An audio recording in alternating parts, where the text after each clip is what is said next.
Hot dang.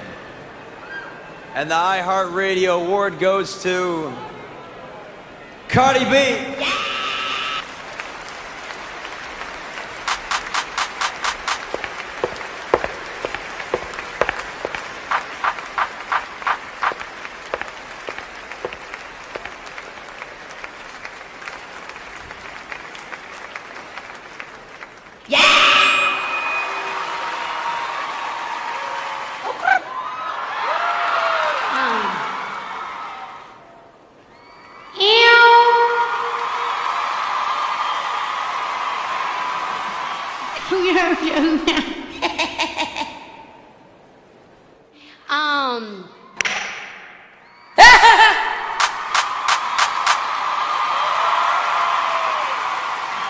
Because even when I'm wrong, they be like, bah, bah, bah, bah, bah, bah.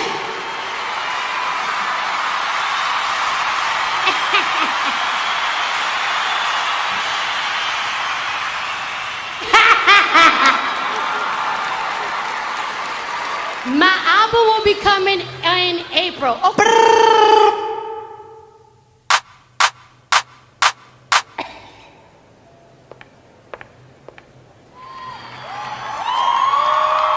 Did y'all just see Cardi B? Make some noise!